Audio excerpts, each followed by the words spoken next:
Well, hello, and thanks for watching another episode of ARFCOM News, your twice-weekly dose of the finest 2A propaganda. Friends, doing what's right isn't always the same as obeying the law. Malum prohibitum is not the same as malum in se. This man is Richard Pryor, but I get the feeling he's probably never set himself on fire while freebasing cocaine. He saw a man preparing to do a shooty shoot at a church, so he ran that dude down with his truck. This is the way. I see him come in, starts doing donuts on the backside of the parking lot. He does 5 or 6 donuts, pulls up next to the building here and stops. As soon as he got out of the vehicle, I saw the fatigues, I saw the gun on his hip, and then he pulled his weapon out of the vehicle, the AR-15 or whatever it was, and sat it down next to his rear side tire. Opens the passenger door, the rear door, and starts putting on the vest and the earmuffs. And based on his interview with the local news, though, he didn't have justification to use deadly physical force. How quickly did you have to make the decision to put it in drive? So he gets all of his stuff on, and he kind of turns and starts walking towards the front of his vehicle, and I verbally kind of pulled up, and I asked him, I said, "Hey boss," "Are you okay? Everything all right?" And he doesn't say anything, he doesn't respond. It's not a smile, it's not a smirk, he just kind of looks at me, turns and starts walking this way. He saw a man retrieving a rifle from a vehicle and he decided to smush the man, but he hadn't seen any threatening action. You recall the feeling you had that if you didn't intervene right then and there, people were gonna die? I knew, but I didn't know. In all honesty, there was a part of me that did not think that this was real, that maybe, I don't know. Surreal. Yeah, it was not, nothing seemed right until he shot the truck. So unless I'm missing something, he had little more legal justification than those yellow vests in Salt Lake City did. Now don't get it twisted.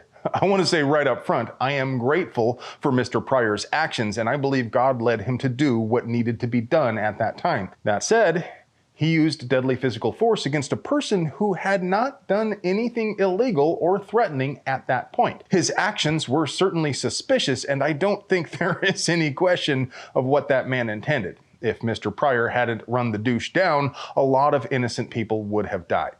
It's just something to think about while you're out there exploring the world. Thankfully, there is no indication Mr. Pryor will be charged, but his truck was totaled. So if you'd like to be a good man, hit the GoFundMe link down there in the doobly-doo and help buy Mr. Pryor a new truck. But hey, it would be impossible for us to produce quality 2A propaganda without sponsors. So let's pay some bills. Today's video is sponsored by Springfield Armory. Imagine a 9mm carbine with roller delay action just like Kraut Space Magic. Now imagine it didn't have garbage ergonomics. The brand new Kuna from Springfield Armory gives you that roller delayed smooth recoil you're looking for with reversible, non-reciprocating charging handle and MB absolutely everything. And by 1776 Insurance. Most homeowners insurance policies only cover up to $2,500 for firearms. Now, I don't know about you, but I've got more than that in just optics. 1776 gives you comprehensive coverage against breakage, theft, fire, and burglary for all of your guns, and you don't have to give them your serial numbers.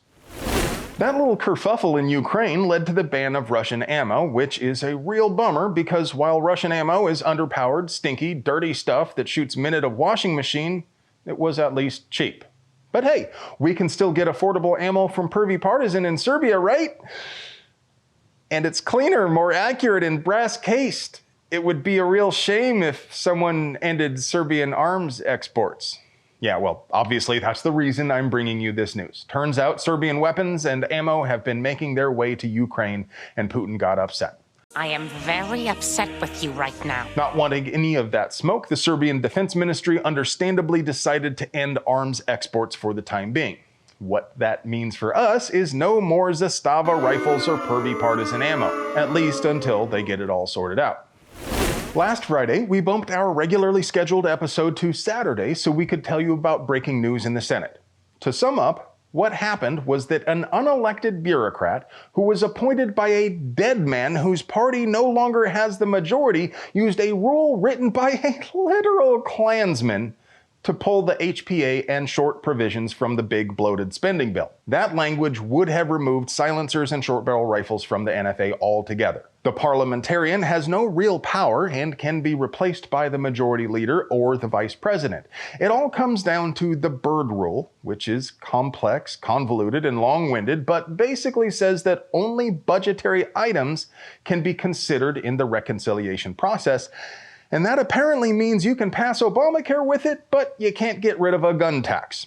Call me crazy, but taxes are pretty squarely a budgetary issue. See why I'm against paying taxes? The Republican majority refused to remove her from her role or override her recommendation. They had no problem overriding her for other provisions, which they really wanted to keep in the bill, so they sent us a message, loud and clear, that they have utter contempt for us and they think they don't need us. Brothers and sisters, that couldn't be farther from the truth. They need us. And we don't need this bill. Look, this channel is about gun rights, but I think most of us are generally conservative or libertarian on other issues. And the big bloated spending bill is utter anathema to anyone with conservative or libertarian values. It will increase the deficit by $3 trillion.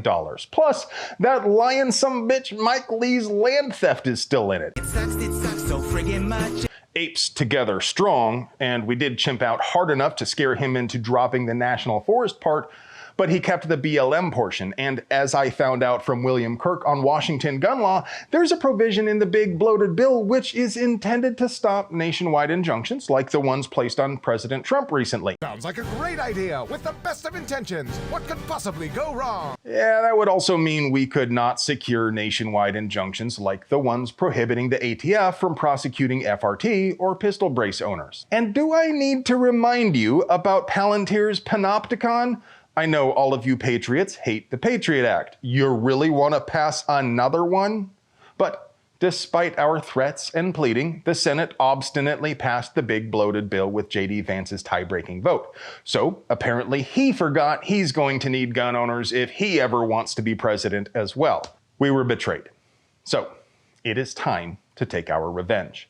We will stop this terrible bill in the House. I want you to call 202-224-3121 right now and tell your representative to vote no on the big bloated bill. Yes, theoretically, they could add NFA reform back in, but you good people know they don't have the stones to do it, and the Senate already showed us their intentions. They would just stomp it out again. So I want you to call 202-224-3121 and tell them you will not just vote for the opposition in the primary, you will campaign for and donate to their opposition if they vote for fiscal recklessness and pervasive surveillance. Make sure they understand Trump's primary threats are balanced by grassroots primary threats, which are way more likely to succeed, as we all know. Then, I want you to hold that ember of hatred in your heart and keep it strong for the midterms. All that hate's gonna burn you up, kid. Keeps me warm. This was a blatant, intentional betrayal. Republicans think we owe them our vote. They think we won't let them lose to Democrats because think how much worse it would be. They think they can still win elections after betraying us. We must disabuse them of that notion. In what way is a big spending anti-gun Republican better? They need to learn that we are a bunch of unhinged, vindictive autists who will happily descend to a level of spitefulness that would shock even Donald Trump. Come on, you little twerps promise to take silencers and short-barrel firearms off the NFA, then you turn around and tell me, sorry, best I can do is omnipresent, inescapable surveillance, turn your favorite hunting spot into a parking lot, and crippling debt for your great-great-grandchildren. Get wrecked. Now, I'm not saying we want the blue team to win either. The important thing is that every quisling Republican learns his lesson. If we can pull that off, it will be another few cycles before they ever try something like this again. Gundustry News. And lastly, before I give you your moment of zen, I get to tell you about some cool new Whisper Pickles from CMMG. The Zeroed line are 17.4 stainless, hub compatible, and laser welded. The 22, 9mm, and 5.56 versions are just 5.5 inches long, and the 30 cal version is 6.5 inches. All of them are full auto rated. While I can't tell you prices in US currency, I can tell you that internet exists, and you can probably find the CMMG Zeroed line on a website associated with the company. And the centerfire cans are each 550 fiat tickets. The 22 is 275 lollipops. And now for your moment of zen.